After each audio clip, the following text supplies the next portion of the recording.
This video is brought to you by patreon.com/worsttake. Get access to exclusive live streams and Discord servers, on-screen shoutouts, and early access to some videos when you join now. Help make sure that we can continue to make content like this by supporting the Patreon. Links are in the description down below.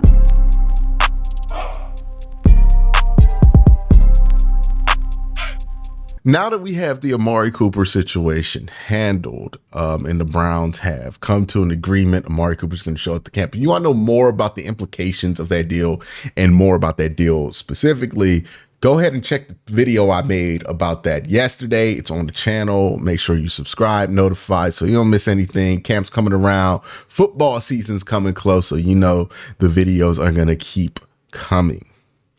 But now that that situation's handled, and that would have arguably been the biggest storyline coming into training camp. Now that that storyline has concluded, let's talk about the other top storylines heading in to Browns camp. I think there's a lot of very interesting, compelling things that if you're a Browns fan, or even if you're not a Browns fan, if you're just somebody interested in having an accurate picture of what the Cleveland Browns are going to be or could be in 2024, I think these things would be interesting to you too. So not just Browns fans, everybody, football fans, actual football fans. So let's talk about it. I think the first storyline is going to be interesting to watch is Jerry Jeudy. Now, the Browns have done a lot of things between trading for Jerry Jeudy and training camp, but Jerry Jeudy is still probably the biggest offseason move that they made. Yeah, I can't think of one that's any bigger than Jerry Jeudy. And for good reason, right? Jerry Jeudy is not just somebody that they traded a 5th and 6th for and then signed to a 3-year extension, basically making him this year's big free agent addition in a similar way that the Browns traded for Jarvis Landry and then gave him an extension. It's kind of what the Browns did here with Jerry Jeudy. It is an interesting situation for people who have been longtime Browns fans, simply because it is still something new we're getting used to, where the Browns are the team that's trying to take advantage of other organizations not being able to put their draft picks in a position to succeed, right? Like, that has been the story of the Cleveland Browns since coming back in '99, but that's no longer the case for the Cleveland Browns. The Browns retain their draft picks. They develop, they get through all the rough patches with their draft picks, right? We talked about this with David Njoku, a prime example of somebody who would have slipped through the cracks in other organizations and then popped up somewhere else and been incredible. And we would have been sitting here like, man, why couldn't we had that here in Cleveland? And we would have had all those arguments. Now we're trying to do the same thing, but on the opposite side, we're trying to get Jerry Jeudy and get the most out of him. And this is kind of the similar playbook that they did with David Njoku, right? It's just they traded for him to acquire him rather than just keep him through a holdout.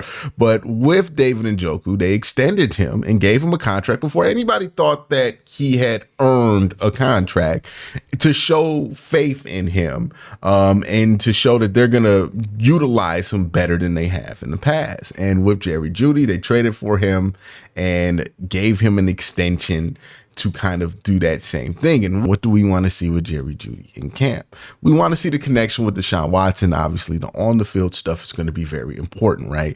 Does Jerry Jeudy still have that outrageous potential that he had coming out of Alabama? Is he still somebody who deserves to be compared to guys like Amari Cooper and the other fantastic route runners that have played at the University of Alabama and stayed there, right? That is what we're trying to figure out with Jerry Jeudy from an on-the-field standpoint. It's going to be interesting to see how it gets judged, because he's still getting paid like a number 2. And I think in Denver, he produced like a number 2, but the expectations for him to be a number 1 receiver. So I think maybe him just being in a role where he's not asked to be the number 1 option, but the 3rd option behind David Njoku and Amari Cooper. I think that will be much better for him. But a lot of the other stuff that I think people are going to want to see with Jerry Jeudy isn't really the on-the-field stuff. I think a lot of people want better vibes from Jerry Jeudy. I think the overall consensus coming from people in Denver is that the vibes are bad with Jerry Jeudy for whatever reason. right? And I went over this video when I talked about Jerry Jeudy in my rankings video of all the reasons that the vibes could have been bad for Jerry Jeudy in Denver and why that's not something that should realistically translate to Cleveland, or why he has the opportunity to make sure that doesn't translate to what he does in Cleveland. But the vibes were bad.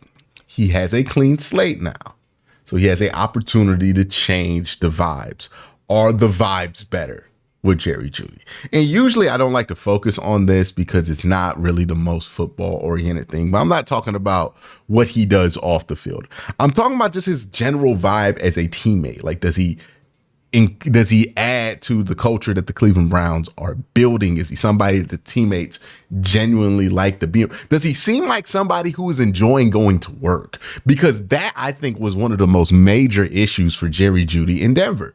After a while, it seemed like this dude hated going to work. And I don't think that's because he doesn't like football. I think that's just because he hated the situation that he was in Denver. Now that he's in a different situation, a more preferable situation, a situation with the team that's been wanting you and having a plan for you since like 2018, and a team that traded for you and extended you. Now that you're out of that situation completely, will you have better vibes, right? Will you feel like somebody who likes coming to work? Was that just the issue in Denver? Is that the vibes got awful in Denver the second Russell Wilson showed up, and there was a lot of anger and a lot of disappointment, and that energy had to go somewhere, and a lot of it went on you? Was it just that in Denver that really affected how things went all the way to an on the field standpoint, or was it something else? I think the vibes are actually really important here with Jerry Jeudy. Like, you want to see him enjoy coming to work. Like, you want to know that his experience in Denver didn't ruin football for him completely. You want to see him, and you want to feel like he's rejuvenated in some way, because it felt like he was so drowned and it took away so much from his game out there in Denver. That's my thoughts on Jerry Jeudy. Let's talk about the other storyline coming into training camp. It's Deshaun Watson.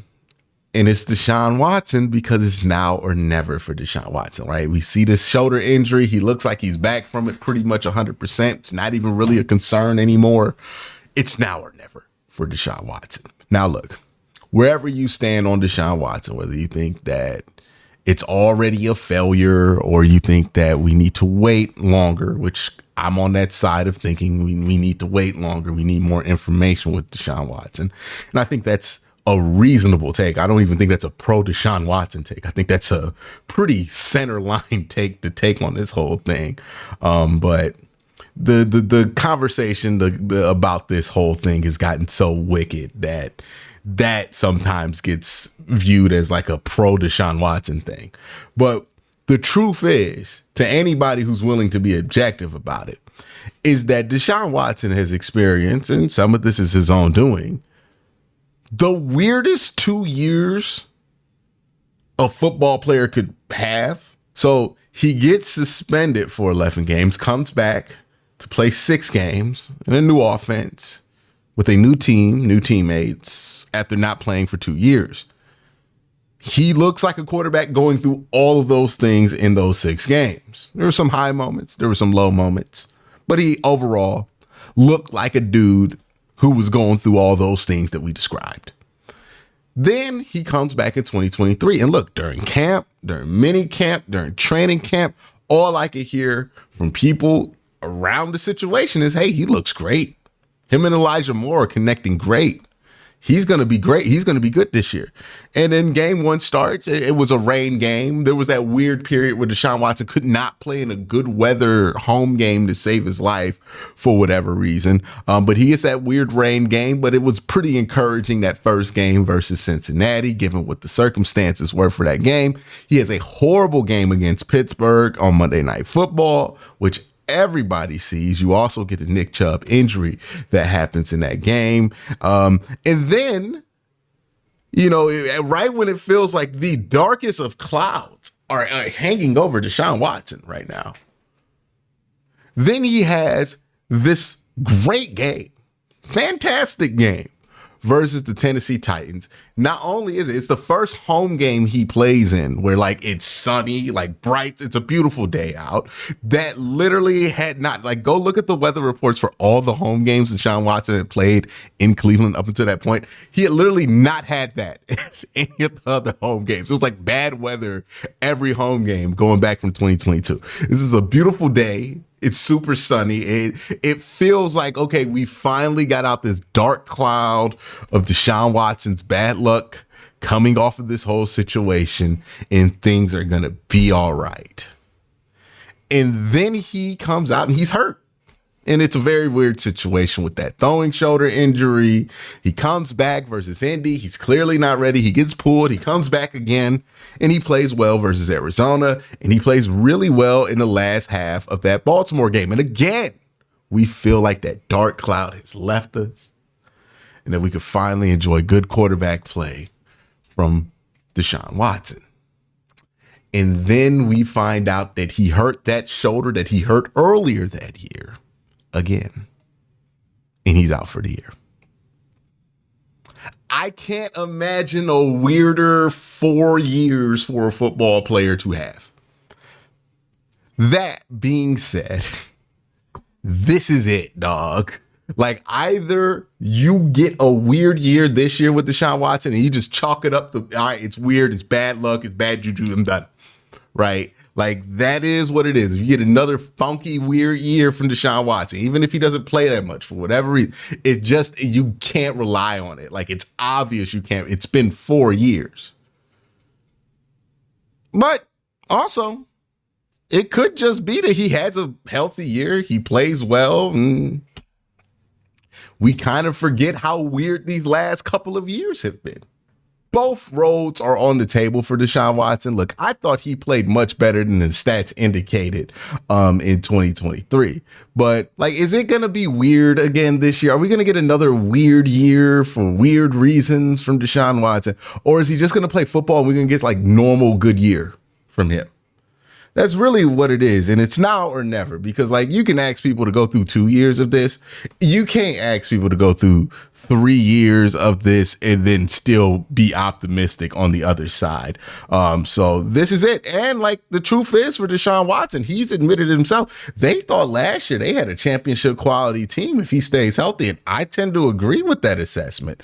And my thing is, if you thought last year was a championship quality year, then this year is a championship quality year. And when you look at championship windows, they usually don't last more than a couple of years at their peak. So you really need to be healthy this year.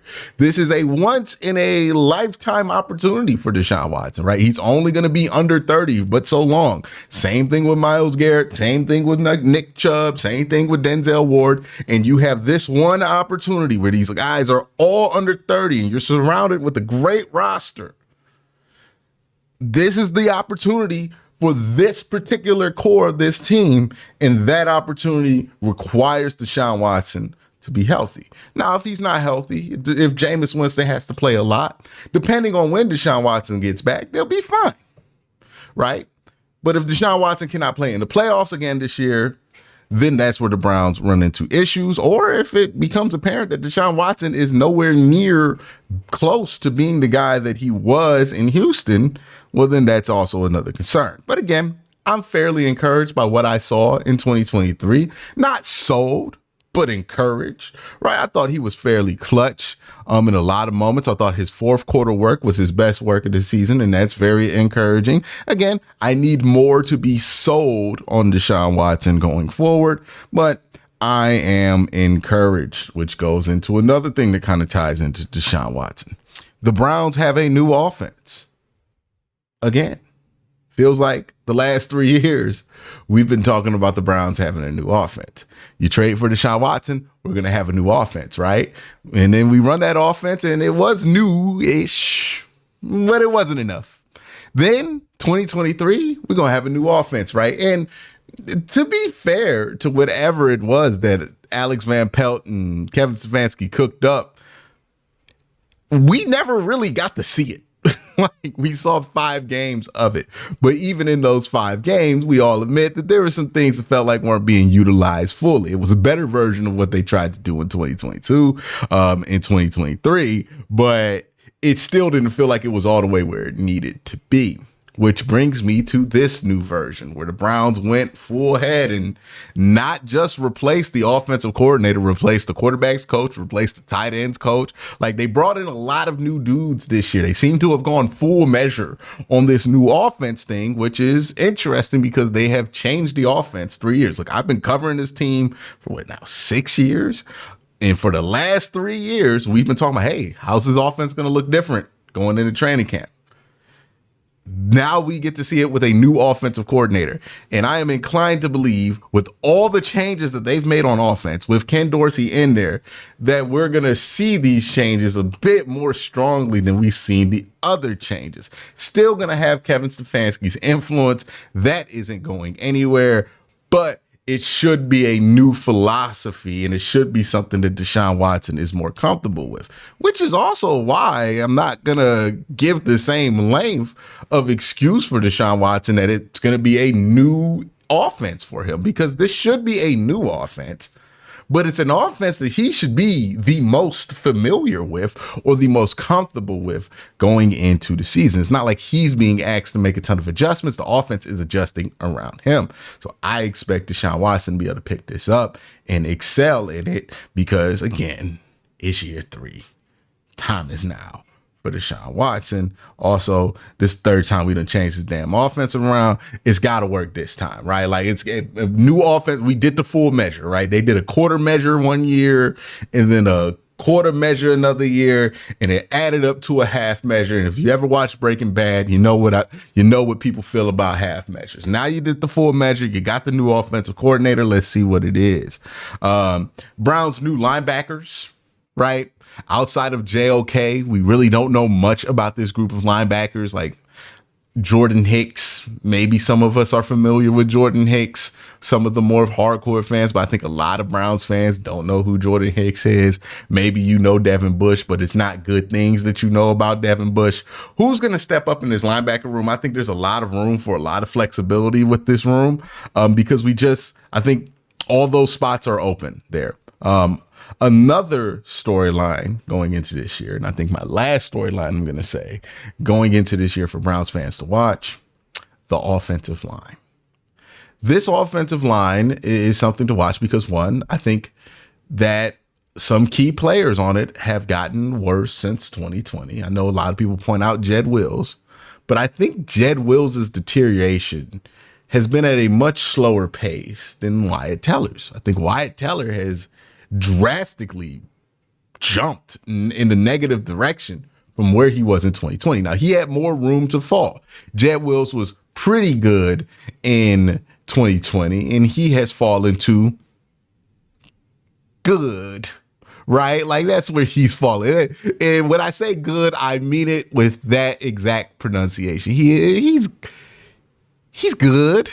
Right? Like that's how I mean good for Jet. But that's where Jet's dropped to. Wyatt has dropped from like one of the best guards in football to really depends on what you ask him to do if he's going to be able to hold up for you. He did not handle pass blocking well at all last year. Now, he's still a great run blocker. He's still able to do all those things well. My question is, with a new offense, how many of those things that he used to do well is he still going to be asked to do?